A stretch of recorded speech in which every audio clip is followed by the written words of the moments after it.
المحافظين بيير بولييفر علشان هيعلن فيها النهارده الخطه الكامله لحزب المحافظين، واللي كان طبعا مش بيعلن اجزاء صغيره منها، هيعلنها كلها المره دي لان خلاص فاضل 5 ايام او 6 ايام على الاعلانات. احنا هننقل التفاصيل بتاعت الخطه دي المهمه جدا جدا اللايف لحضراتكم المحاصرين تقريبا للميديا العربيه، وعلشان حضراتكم تعرفوا ناس كتيره بتقول فين الخطه او ناس مش عارفه كل حاجه، فاحنا هنقول تفاصيلها النهارده لان الكلام ده مهم لينا ولاسرنا ومستقبل اولادنا وللبلد اللي احنا عايشين فيها ومستحملين الغربه. فتابعوني انا دلوقتي ده مستنين رئيس الحزب ان هو يخش بيير بولييفر، وده مجموعه من الحزب ورا، وهنا طبعا الميديا بحب انقل لكم الاجواء. ان احنا الناس اللي على اليمين دول المفروض الام بيز والناس اللي هم معاه، وادي النائب ميلاد ميخائيل هناك اهو. انا يعني بركز عليه اهو، وطبعا حاجه جميله جدا، فخورين يعني ان جاليتنا المصريه فيها حد بيمثلها. ميلاد ميخائيل، وفي نفس الوقت كمان ادي هنا المجموعه ده الميديا، ده المكان بتاعنا زي ما حضراتكم شايفين كده. طبعا انا مش قادر اجيب قوي بس تقدروا تتخيلوا اعداد الميديا، وبتكون طبعا منطقه، وهيكلم من هنا طبعا مستر بيير بولييفر. وفي نفس الوقت كمان الخطه دي مهمه عشان نعرف التفاصيل اللي هننتخب عليها يوم 28 للي مراحوش في ادفانس بول. احنا منتظرين دلوقتي منتظرين بيير، وبإذن ربنا تكون الخطة واضحة للجميع تقدروا تبنوا بيها اختياراتكم. ودايما بقول مهم جدا ان نكون نختار على اساس اهتماماتنا واهدافنا اللي بتغربنا عليها. ما ينفعش نختار على قضايا بره البلد مع احترامي ليها ومع احترامي لاهميتها، بس انا بختار اللي يناسب عيشتي وما يناسبش عيش بلد تانية. من حقي ان انا طبعا اني اقول على حاجات كتيرة، ومن حقي ان انا اساعد سبورت بلدي، ده ما فيهاش حاجة، بس مش على حسابي ولا حساب اسرتي ولا حساب كندا، على حساب بلدي، اللي دي بعتبرها خيانة. اللي بيحط مصلحة بلد تانية في انتخابات بلدي اللي انا عايش فيها دي خيانة كبيرة.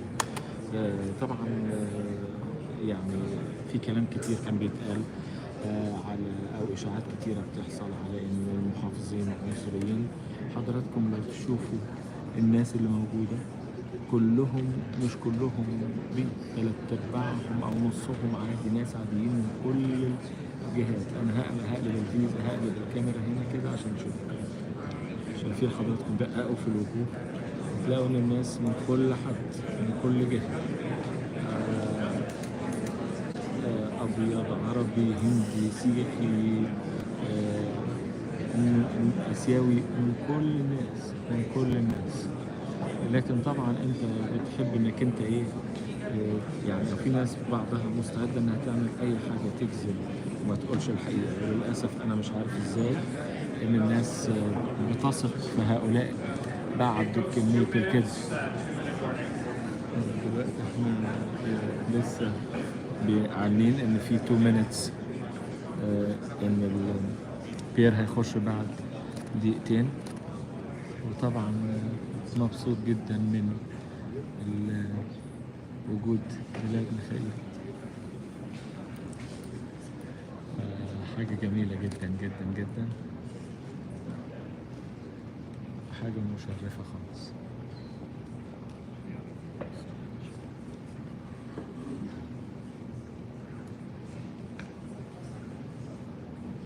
وبارم جيل ميلتون، انا بقول لكم على اصحابي اللي موجودين معايا هنا. ادي بارم جيل بيتكلم مع ميلاد ميخائيل. كانديديتس، دول الكانديديتس اللي موجودين، ودول اوريدي الام بيز اللي موجودين.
so that we are waiting for the leader of the Conservative Party, Honorable Pierre Poilievre.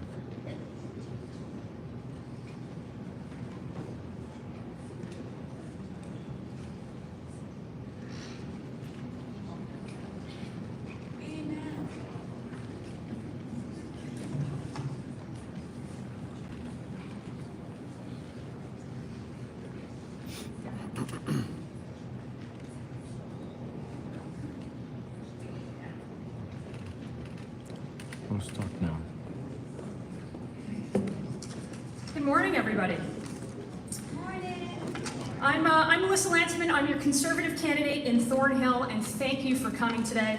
I want to take a moment to thank all of our Canada First Conservative colleagues for joining us today. All of our candidates, in no particular order, but Francis Lavoie, Sandra Cabina, Anna Roberts, Rob Pierce, Parm Gill, Natalie Weed, Vincent Ho, Louis Sibera, Amarjeet Gill, BJ Podell, Jocelyn Peoria, Nita Kang, Sudeep Kang, Asim Tarun, Bernard Trottier, James Lynn, Suchita Jalan, and Vaughan Woodbridge's very own Michael Guglielmin, Lionel Loganathan, Jasprit Sandhu, Bob Dosanjh, Tim Iqbal, Roman Baber, Ashik Hussain, Amardeep Judge, Nicholas Pham, Gurmeet Sandhu, Belit Matthew, and Malid Nikhil. Thanks for joining us today, and I have the honor of hosting Pierre Poilievre today for this important announcement.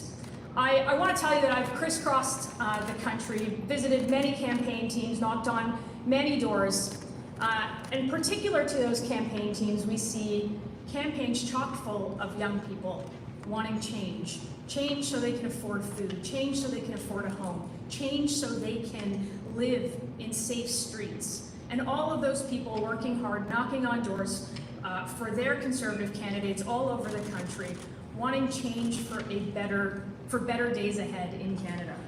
Because after this lost Liberal decade with costs and crime up, our economy down under America's thumb, it's clear that the Liberals don't deserve a fourth term.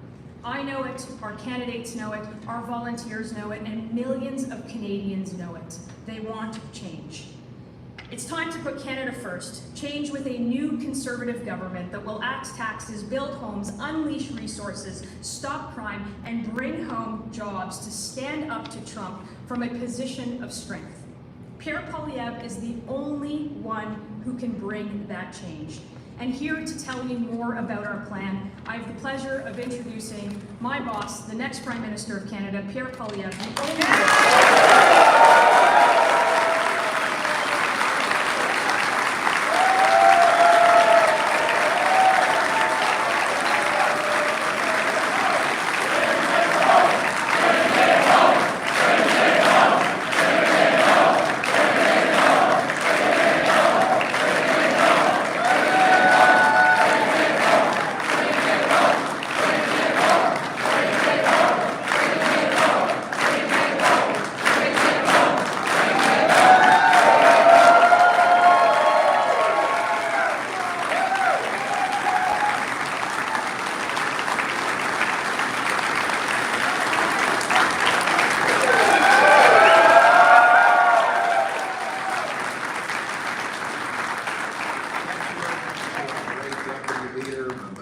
Melissa Lantzman, who is part of our team that is going to bring change to Canada.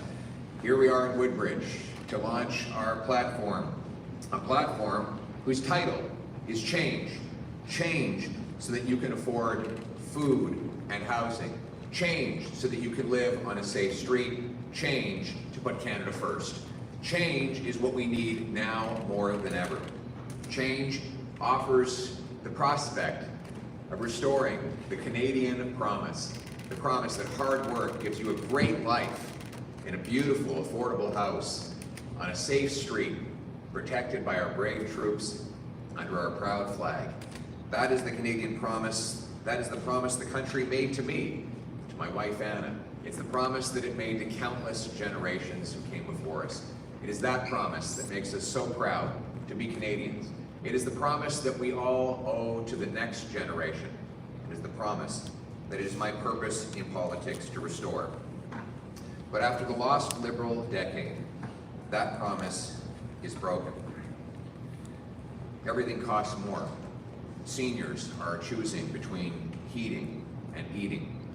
Young people have given up on ever owning a home for the first time in the history of our country. Crime is raging out of control.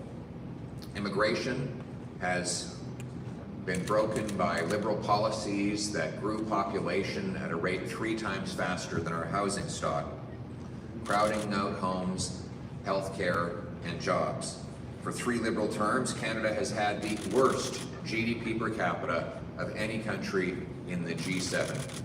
Much of that while Mark Carney was Justin Trudeau's economic advisor.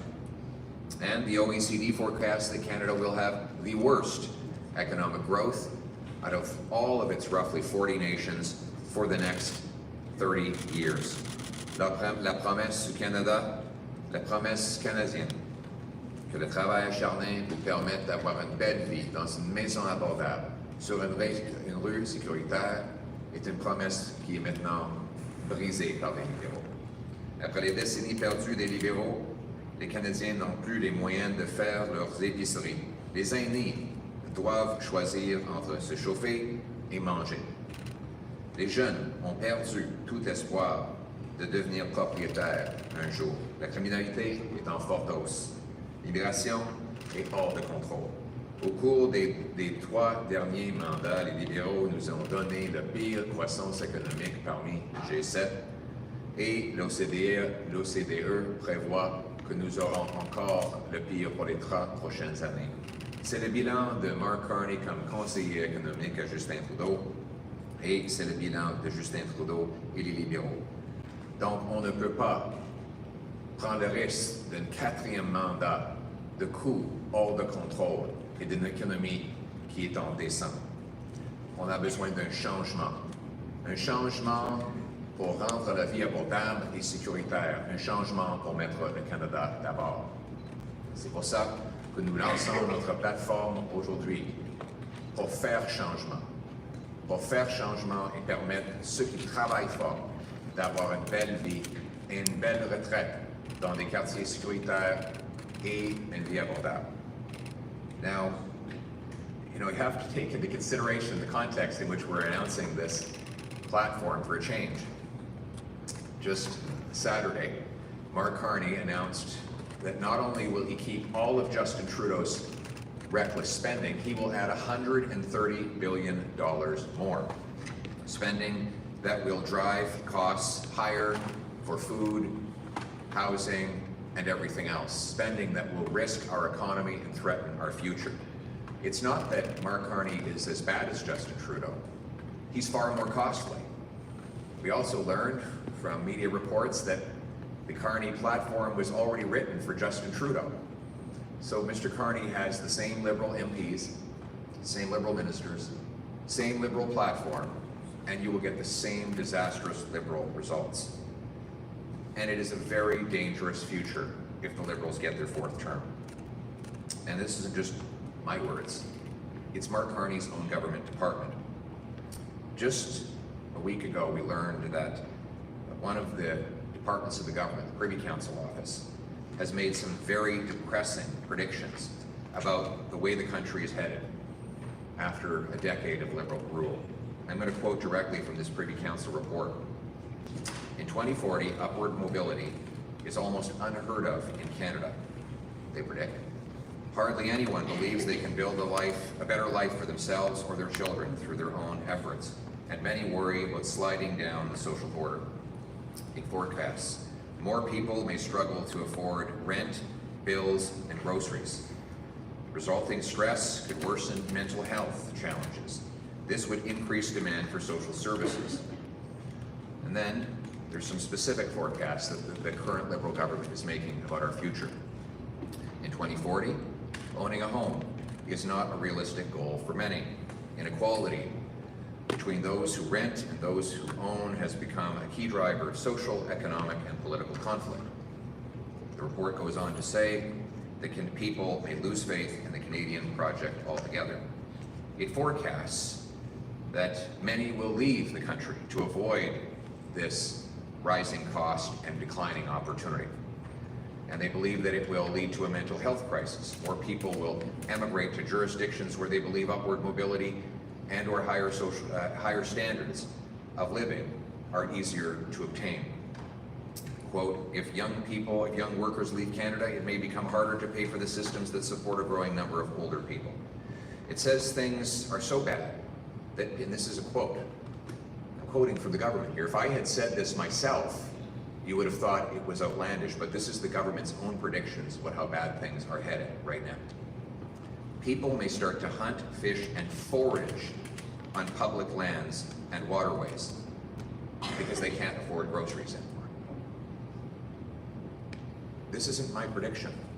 This is where the country is headed if we continue down the Liberal track.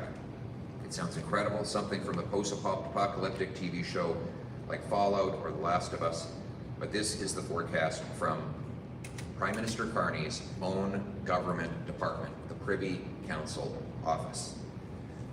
Now, Mr. Carney plans to continue the very policies that got us into this mess in the first place. In fact, he plans to go even further.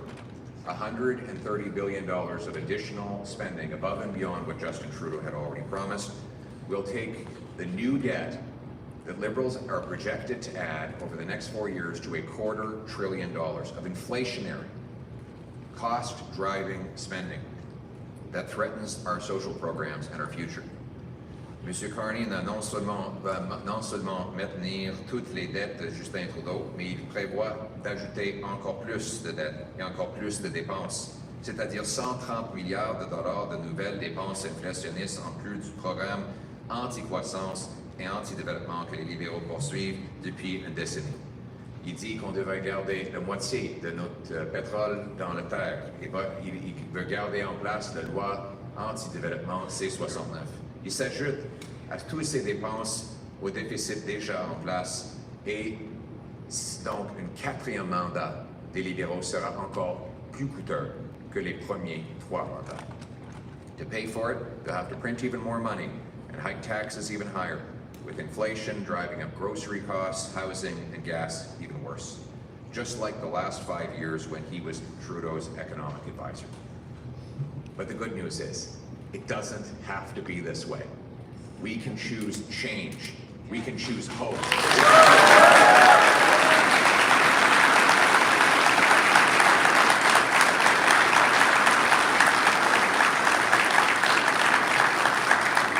Our platform at forachange.ca lays out this plan. It is a plan that will lower taxes and debt by getting rid of bureaucracy, consulting fees, waste, and excessive foreign aid to dictators, terrorists, and global bureaucracy. It is a plan to build homes by removing taxes and bureaucracy. It is a plan for safe streets by locking up criminals for a change. Change to unleash our resources so that we can stand on our own 2 feet and stand up to Trump and anyone else from a position of strength. The choice is this: a 4th Liberal term with Mark Carney, whose reckless Liberal plan will add even more debt than Trudeau, or a new Conservative government with a responsible plan to save $125 billion and put us back on the path to growth and security. This is my plan for change.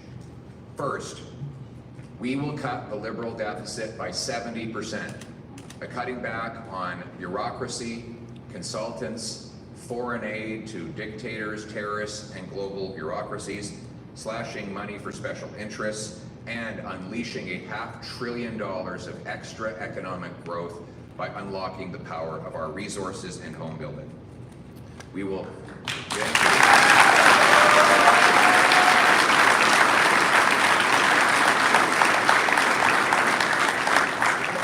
I've told you that there would be a dollar for dollar law. Every dollar of new spending would need to be matched with a dollar of savings. We've gone even further.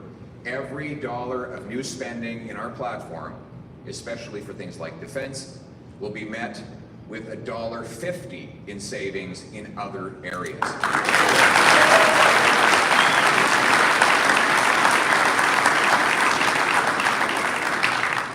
We will cut consulting fees that the government pays by $10 billion annually.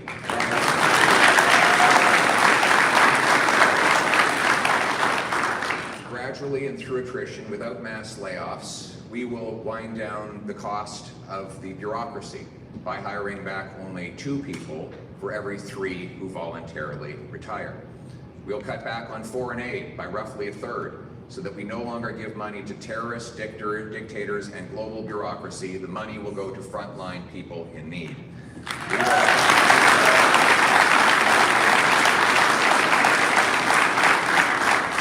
And we will also pass this spending discipline in law so that going forward, every time a politician or bureaucrat comes up with an idea to spend more money, they will need to find the exact amount or more in savings before the idea will even be considered. This is how single moms, small businesses, and seniors make their decisions. Whenever I spend money, I will think of it as my mother's money, a retired teacher. If she would not be happy with it coming out of her retirement funds, then I should not be happy spending it. Canadians have been pinching their pennies long enough. It's time for government to start pinching.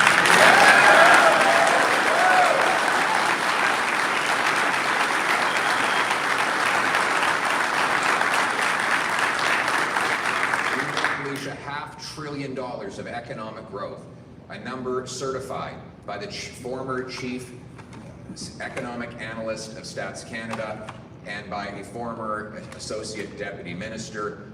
This growth will be the direct result of repealing liberal anti-energy laws, removing bureaucracy that blocks home building, and cutting taxes on investment. This boom in growth will bring in $70 billion of additional revenue, money that we can use to pay for our cherished programs and military without raising taxes on Canadians. Which brings me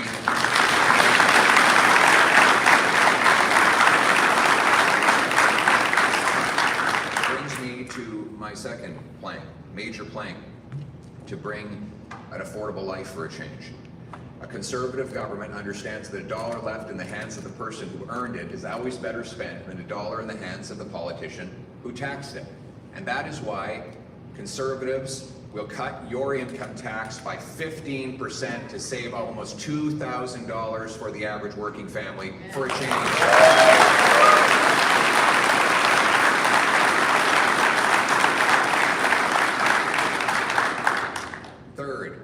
We will axe the federal sales tax on new homes up to $1.3 million and pay municipalities to cut their building taxes to knock $100,000 off the price of a new home and build 2.3 million homes for Canadians.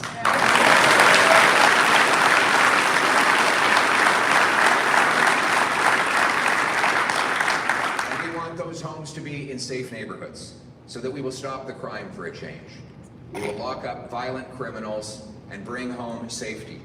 We will ensure that anyone convicted of 3 separate violent offenses will no longer ever be eligible for bail, parole, probation, or house arrest. It will be jail, not bail, 3 strikes, and you're out.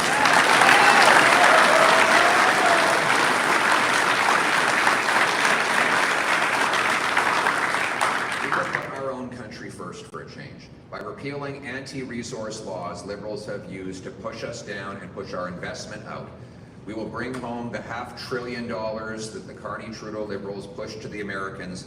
We will build pipelines, mines, and other major projects. We will use the funds to rebuild our military so that we are a truly sovereign and strong nation that stands on its own 2 feet and stands up to anyone who confronts us. We are a nation that is proud, a nation that will be strong, and a nation that will assert its sovereignty for a change. C'est ça mon plan.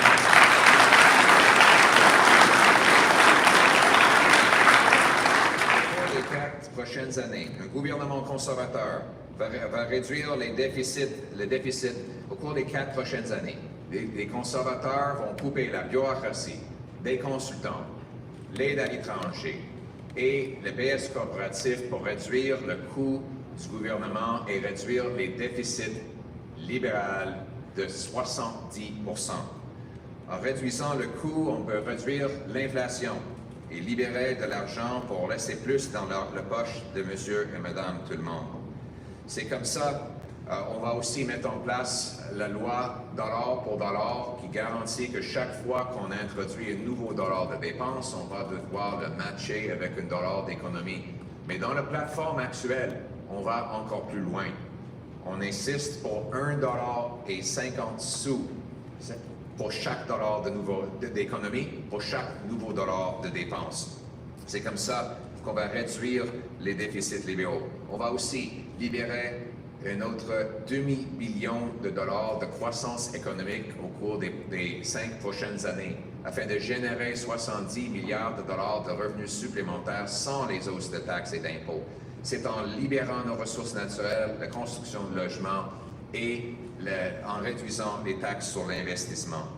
Parlant des taxes, mon plan que je vais réitérer aujourd'hui, c'est de couper vos impôts de 15% pour économiser à une famille de travailleurs moyennes près de 2 000 $, de l'argent que vous pouvez dépenser dans votre économie locale pour supporter votre famille. Mais il faut une maison pour le faire. C'est pour ça que j'annonce encore qu'un gouvernement conservateur va éliminer la TPS sur les maisons neuves et inciter les municipalités de couper leur bureaucratie pour ainsi réduire le coût d'un logement de 100 000 $. En plus, ces maisons seront dans les communautés sécuritaires. On va donc abroger des lois libérales qui font en sorte de libérer les criminels les plus sévères. On va garder les criminels en prison pour protéger vous et votre famille. Et finalement, nous allons mettre le Canada d'abord en libérant notre économie avec des projets de ressources naturelles qui permettent de l'échange de l'Ouest à l'Est et à l'inverse, au lieu de dépendre des Américains pour tout. After a lost liberal decade of red tape, block projects, and rising taxes that drove almost $500 billion of investment south, we will get Canada building again, with a new conservative economic action plan to unleash our vast resource wealth, build major new infrastructure, bring back investment, and turn Canada into the richest country in the world. To that dream,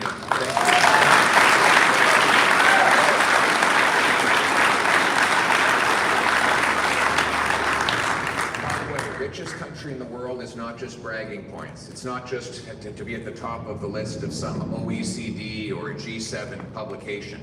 It means that our kids will grow up to have beautiful homes, that we'll be able to afford the best healthcare treatments, that young children who are diagnosed with a rare disease will have the resources to treat that disease and save their lives. It means less poverty in our streets and less despair. It means our schools will be better funded, and the most vulnerable will have an abundance of help paid for not by bone-crushing taxes or excessive bureaucracy, but by a massive growth and boom in our overall economy, a rising tide that lifts all ships. We will repeal the anti-development laws like C-69 that Mark Carney wants to keep in place. We'll get rid of the energy cap and unlock our energy production. We'll repeal the entire carbon tax for real, for everyone.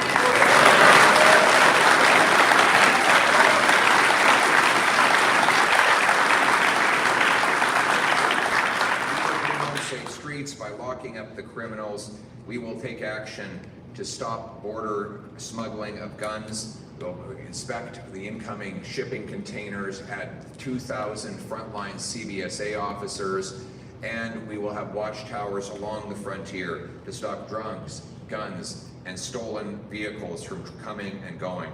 We will, with a 3 strikes you're out law, we will put serious offenders behind bar for life, and we will take action to end the tent cities, get people into housing and treatment and help. No longer will we accept the liberal approach of allowing people to languish, half dead, bodies lying on the ground, overdoses in our communities. These tent cities have been a terrible tragedy, a place where people go outdoors for effectively palliative care. We will end that by giving them hope that they can turn their lives around, get into housing, get their bodies clean of addiction, and reconnect with their families, because we're not going to give up on anyone.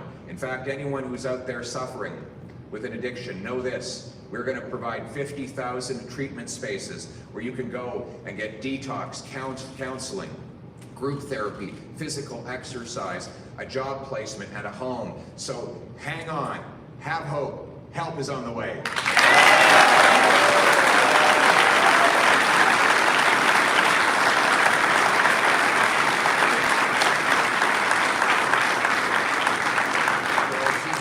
For our seniors who are increasingly worried about the cost of living and the dangers in our streets, we will protect you. We will protect your pension. We will ensure you continue to have the option of retiring at age 65. That will be the age of retirement for OAS, CPP, GIS. But if you do decide to work because you want to contribute and bring your wisdom to the people, we will allow you to earn $34,000 tax-free so that your hard work and your contributions are reimbursed and rewarded. Nous allons garder l'âge de retraite à 65 ans et permettre à ceux et celles qui choisissent de travailler de gagner juste à 34 000 $ libres d'impôts. But still, even with all of that, we need to ensure our health care is available for our people. And that is why my platform commits to working with the provinces, maintaining the promised increases in health care with no cuts whatsoever, providing supplementary funds to help with more residency positions, and bring in a Blue Seal program to help immigrants take a test, prove they're qualified, and get to the work in their field. All these measures combined will bring us an extra 15,000 doctors to treat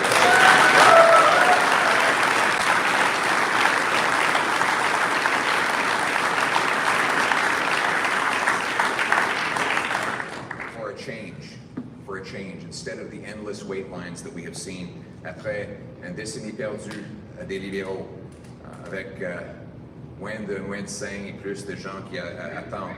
Nous allons travailler en plein partenariat avec les provinces, en respectant leurs juridictions et en continuant d'augmenter les transferts en matière de santé, tout en créant un sceau bleu, un test qui permettrait des immigrants de prendre un examen, de prouver leur qualification et de travailler dans les domaines de la santé dans une entente signée avec toutes les provinces volontairement.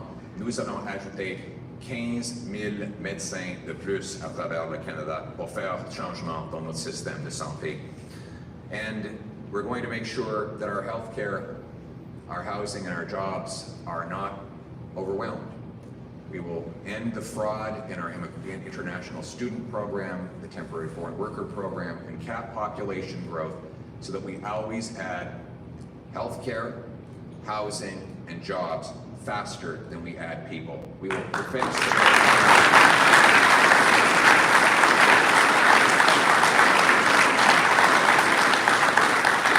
None of this would be possible without the courageous soldiers who protect our borders and the veterans who've come before them. And that is why Conservatives will rebuild our armed forces with 4 heavy icebreakers. We will fill the vacancies in the forces, add new landing strips in our far north, purchase the Poseidons and fighter aircraft. We will add the first Arctic base for Canada since the Cold War, CFB Iqaluit. We will once again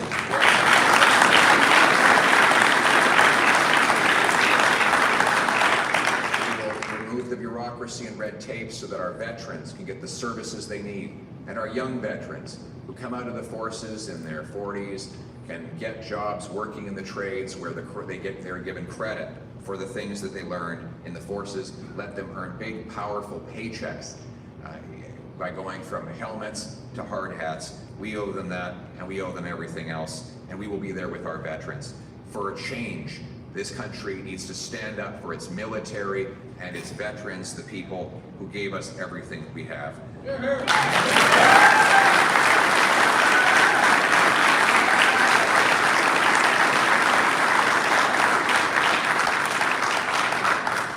This is a hopeful message, and this really is the choice.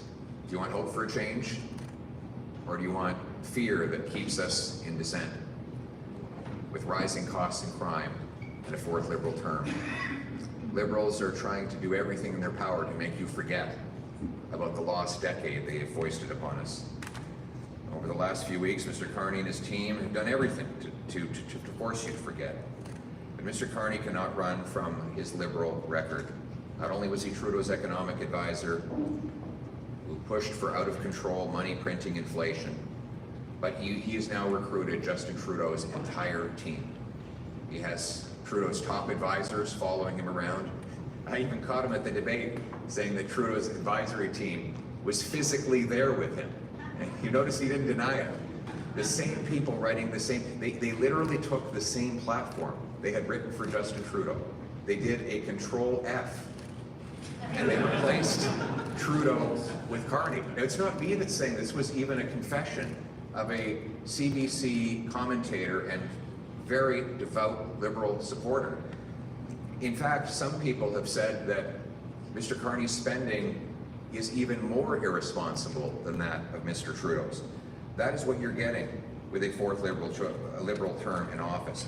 A reckless plan for debt, decline, costs, and crime, or a responsible plan for change to bring home Canada's promise with the Conservatives.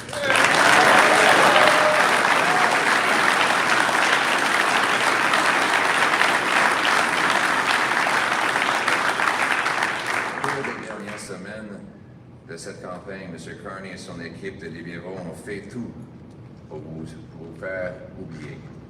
Et M. Carney ne peut pas se cacher de son bilan libéral. C'est pas juste qu'il était le conseiller économique à Justin Trudeau, il a exactement la même plateforme qui a été rédigée par les conseillers libéraux pour M. Trudeau. Ils ont simplement remplacé le nom Trudeau avec Carney. Donc, même plan, même ministre, même député libéraux et même plateforme libérale. Encore, M. Carney vise à dépenser 130 milliards de dollars plus que Justin Trudeau. Donc, le choix dans les élections, c'est est-ce qu'on va prendre le risque de réélire les mêmes libéraux qui ont causé cette faiblesse et cette explosion dans le coût de la vie, ou est-ce qu'on va choisir un changement avec un nouveau gouvernement conservateur responsable qui va couper le gaspillage, réduire les déficits, les taxes et les impôts, bâtir des logements, libérer nos ressources pour qu'on puisse tenir tête à Donald Trump et les Américains avec la force. C'est ça le choix. I believe in this country. I believe in its promise. And I believe our country is ready for change. Change that will bring hope. Change that will mean that our young people will have a future again, and that they will have children of their own they can raise in safe neighborhoods. And that when those kids are born, they'll be taught that they can do absolutely anything in this country. That they can cure cancer, start a business. Maybe what they want is just to grow up and buy a home and have 2 kids and a dog and enjoy a peaceful Canadian life with a nice flag hanging from the front porch. That's the promise that the country made to me, and I owe this country everything for letting me stand on this stage, coming from my humble beginnings, and I want everybody to have the same chance that I have. So our purpose here today is to bring the change that will enable that promise to be renewed. Change so you can afford a good life. Change so that you can afford a nice home. Change so that you're safe in your community. Change so that we put Canada first. Let's bring it home.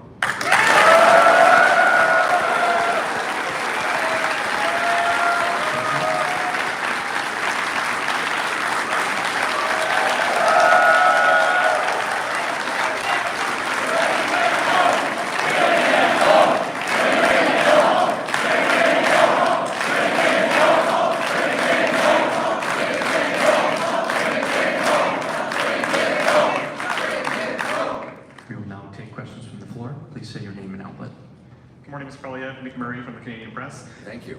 Your platform calls for $20 billion in revenue in the first year from tariff response, but you've previously said that a Conservative government would redistribute that to affected workers and tax cuts, and you've also said that you would look to pause tariffs in an early renegotiation of a new trade deal with the United States. So I'm wondering how you account for that $20 billion in revenue in year 1 with those variables in play and a $31 billion deficit already forecast. Yes, that's a very good question. So you're right, we are inheriting a very large Liberal deficit. It's actually $46.8 billion right now under the current Liberal government. And well, let's be clear. All of these deficits that we're talking about are inherited from the previous Liberal government. So let's not pretend that these deficits were created by anyone other than Mark Carney and Justin Trudeau. On the tariffs, I have to accept the numbers the government published. Mr. Carney has said that the tariffs will generate $20 billion. What I'm committed to is redistributing that money to Canadians through tax cuts and through targeted aid to industries that are directly affected. So I have said that we will be cutting taxes by more than $20 billion by lowering income tax 15%, axing the sales tax on new homes, letting seniors have $34,000 tax-free earnings should they choose, axing the sales tax on Canadian-made automobiles, axing the carbon tax. So we will use the money to cut taxes on work, investment, energy, and home building, and also to eliminate the capital gains tax on any monies reinvested in Canada. We also have set up some fund, I think it's $2 or $3 billion that we have put aside to keep Canadians working. It's called the Keep Canadians Working Fund. It is going to be a loan program, but it's going to target those businesses that we know can survive and thrive in the future, but are trying to avoid layoffs in the short term while we go through this unfortunate and frankly wrong-headed tariff dispute that the president has wrongly pursued. So look, the bottom line is that with all this going on, we can't afford a fourth Liberal term of rising costs and crime. We need a change with a new Conservative government that will cut waste, cap spending, lower taxes, and bring home an affordable life for all Canadians. Thank you.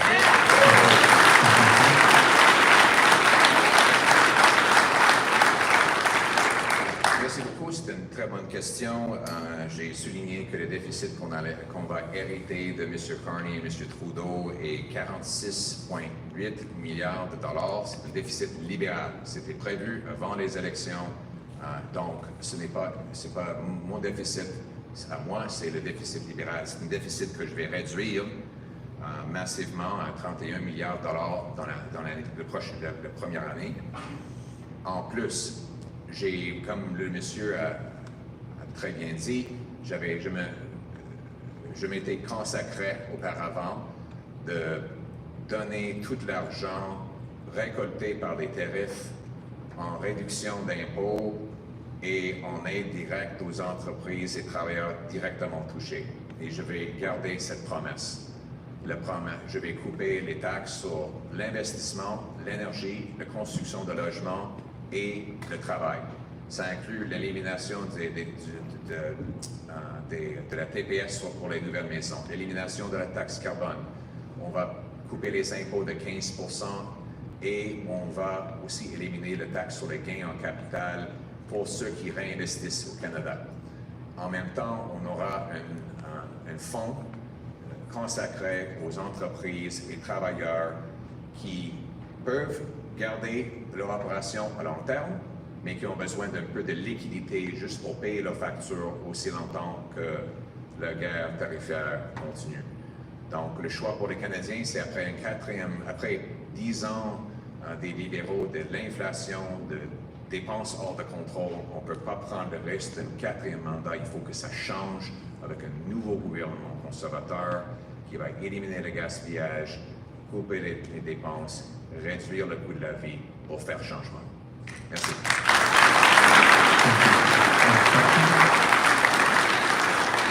Thank you, Bailey Morton with Aurora today. Your platform talks about incentivizing development charge cuts and backing cities who build housing with infrastructure funding. Local municipal leaders in Newmarket and Aurora have talked about how they need more funding to do this infrastructure building, and that without an infrastructure built, that's what delays housing. So how's your plan to get housing starts up and building fast? This is a very good question.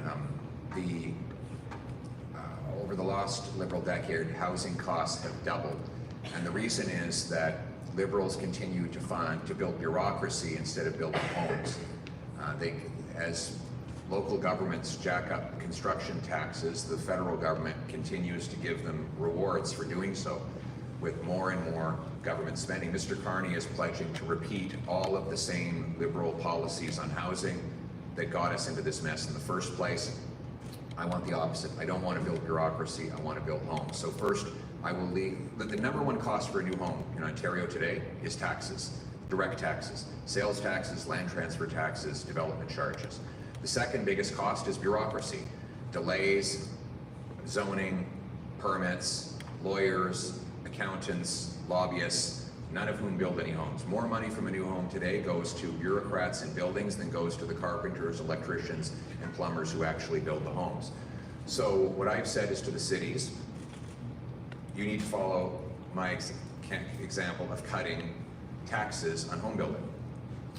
If you do, I will pay half the cost of your building tax reductions. The goal will be to cut municipal home building taxes by 50 grand, cut Canadian national home building taxes by roughly the same amount in order to reduce taxes on a new home build by 100 grand. Those municipalities that block housing, they will get less federal infrastructure money, very simply. I'm setting a target. Municipalities should be permitting 15% more homes every single year. And if they hit that target and beat it, they'll get more money.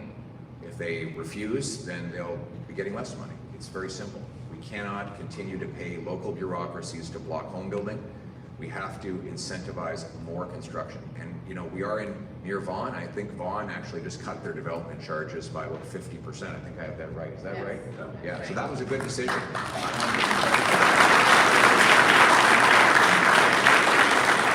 congratulated Mayor Del Duca for that. I know that he's a different color than I am, but when you acknowledge good work when it's done.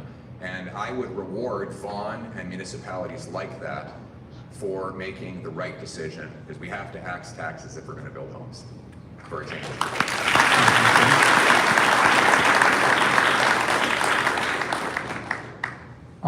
Oh, merci.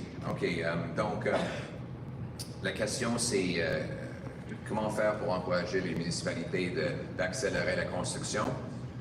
Je vais utiliser l'argent pour l'infrastructure pour inciter des municipalités de réduire leurs frais, accélérer leurs permis et libérer les terrains pour bâtir 15% plus de logements par an. On va en plus éliminer le TPS sur les maisons neuves et les condos. C'est un gros changement parce que après la décennie perdue des libéraux, le coût du logement a doublé et M. Carney vise à faire exactement les mêmes politiques que Justin Trudeau, c'est-à-dire plus de bureaucratie, des grands stratagèmes, des agences à Ottawa, des dépenses. Ça n'a pas fonctionné depuis 10 ans, ça va jamais fonctionner. On ne peut pas nous permettre un 4e mandat des libéraux qui gonfle le prix de logement. On a besoin d'un changement pour couper les taxes sur la construction, accélérer les permis, libérer le terrain et offrir à nos jeunes la chance d'avoir une maison. Merci. Thank you. Next question. Mr. Poilievre, Joe Warmington from the Toronto Sun and Post Media. Hey, Joe. Nice to be here today. And thank you. I would be remiss as a reporter to not talk about what you talked about. And I want to talk about the platform, but just before that, you mentioned about this report out of the Privy Council. Yeah. Now, as a crime reporter, if you will, when I hear something like that, I cannot believe what I've heard. And it's such a stark contrast to what you talked about in your platform. But I do want to go back, if you can address that, how that's going to help fix it. But that is the most negative thing in my 40 years in journalism that I've ever heard about Canada. I don't see it too many places in the media, and I think it can't be glossed over. So I'd like to talk about that and how you're going to fix that if you win on next week. I think you're absolutely right. I'm shocked that, like, this is not an interest group or an opinion columnist or even a think tank that has put out this report. It is not even just a government department. It is the Prime Minister's personal department. Like, I think somebody has to ask Mark Carney, has he seen this report? His department wrote it. And what they are anticipating on the current trajectory is a total meltdown, a societal breakdown in Canada if we stay on the current track. Why this isn't blazing the front pages of every news outlet in the country right now is beyond me.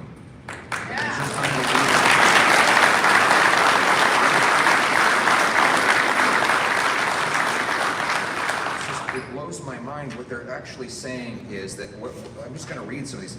More people, this is for the future. It's not enough for Mr. Carney to say, oh, well, the last 10 years is in the past, forget about it. Stop bothering me about the past, he will say. This is the predicted future his department foresees for Canada.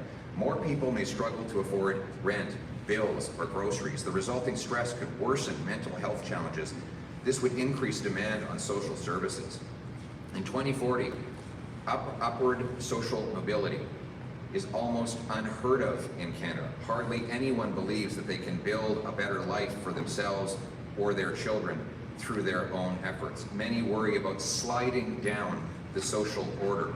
In 2040, owning a home is not a realistic goal for many. Inequality between those who rent and those who own has become a key driver of social, economic, and political conflict. In 2040, pursuing a post-secondary education is no longer considered a reliable path to social mobility. Fewer young people choose post-secondary education, and those who do see it less as a path to a successful career than a way to reinforce their membership in the, quote, elite. That's not my words, that's the government's words. The report paints a terrifying picture of a spiral of economic depression and cost inflation. People may lose faith in the Canadian project, it says. It forecasts that this may trigger people to, quote, emigrate to jurisdictions where they perceive upward social mobility or other higher standards of living are easier to obtain. If young workers leave, it may become harder to pay for our social programs for the older people in the country. And then this last line, it staggers me. That because groceries are expected to become so expensive, according to Mr. Carney's top government department, people may start to hunt, fish, and forage on public lands and waterways. Like, it is just hard to believe when you read these words that this is about Canada. This is exactly why I'm in new. We know how to get there. We have to unleash a plan for change, a plan that will cut people's taxes so their hard work pays off, that will remove bureaucracy so we can build over 2 million homes, that will lock up the violent criminals, that will unleash our resources to generate a $500 billion of extra economic growth, that will fund schools and hospitals.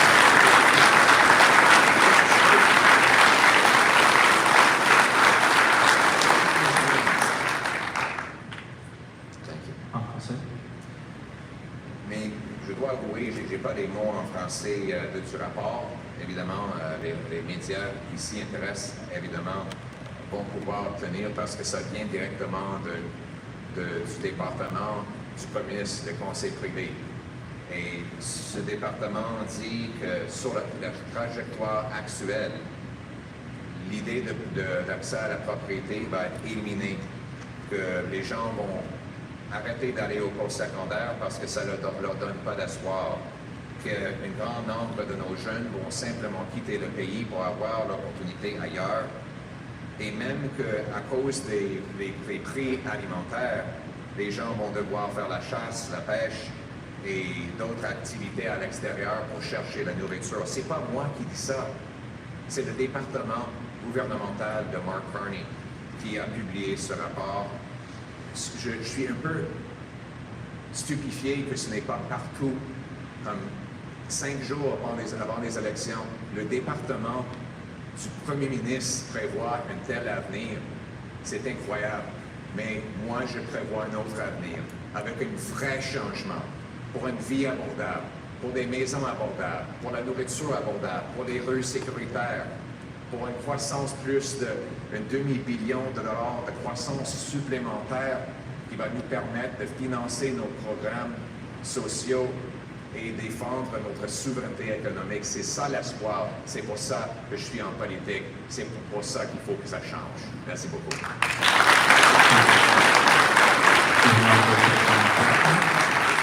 Concernant l'impact de la presse, dans votre plateforme, vous prévoyez à peu près 12 milliards de nouveaux revenus avec la construction de maisons. J'aimerais savoir qu'est-ce qui va générer ces revenus exactement. Et je me demandais aussi, qu'est-ce que vous allez faire du projet de train à grande vitesse entre Montréal et Toronto? Très bonne question, deux questions. On vous a promis une, mais on donne deux pour une. C'est parce que c'est une journée spéciale. Puis c'est dans ma plateforme. En parlant de revenus supplémentaires pour le logement, selon les rapports et les études, chaque maison génère 70 000 revenus pour le gouvernement fédéral en impôts, parce que les charpentiers, les électriciens, les plombiers et les entreprises de construction, ils payent des impôts. Donc, chaque fois qu'on ajoute une nouvelle maison qui n'était pas prévue par le chef trajectoire auparavant, on ajoute 70 000 aux revenus du gouvernement fédéral. Et ça, c'est bien documenté dans des rapports qui ont fait le calcul. On prévoit construire 2,3 millions de logements. C'est à peu près le double qui était sur la trajectoire actuelle. Les constructions de logements supplémentaires vont ainsi générer le revenu supplémentaire. Comment est-ce qu'on va le faire? On va éliminer le TPS sur les nouvelles maisons. On va inciter les municipalités de libérer le terrain, d'accélérer les permis et de couper leurs frais. On va vendre à 15% des terrains et des bâtiments du gouvernement fédéral pour bâtir un autre 300 000 logements. Dans l'ensemble, on va pouvoir construire beaucoup plus et les charpentiers et les autres métiers, les entreprises vont ainsi avoir plus de revenus et payer plus d'impôts et de taxes. Et c'est comme ça que ça marche. Parce qu'après la décennie perdue où les libéraux ont doublé le coût du logement, il faut que ça change avec un nouveau gouvernement conservateur qui va couper les taxes et bâtir des logements. Merci.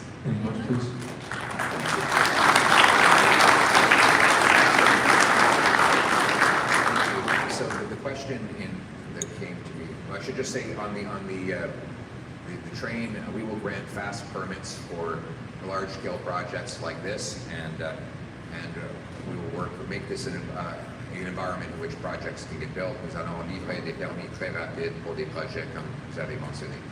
In English, the question was about housing, how we're going to generate billions of dollars of extra revenue from home building. That is based on a report we have that shows that every time a new house gets built in Canada, about $70,000 in taxes are paid by the workers and businesses who build those homes.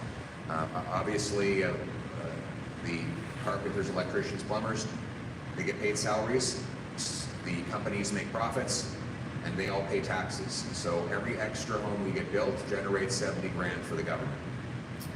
We're going to build 2.3 million homes, which is about twice the current trajectory, which means there'll be a lot more economic revenue coming in for the government from home building. How will we do it? We'll axe the GST, the federal sales tax on new homes. We'll incentivize municipalities to cut their development charges, speed up their permits, free up land. We'll sell off 6,000 federal buildings, thousands of acres of federal land. And in that way, we will build extra homes, which will generate additional tax revenue. This is a win-win-win. After a lost Liberal decade of doubling housing costs, we can't afford a fourth term. We need a change to axe the taxes, cut the red tape, build the homes, and a bright future. Thank you.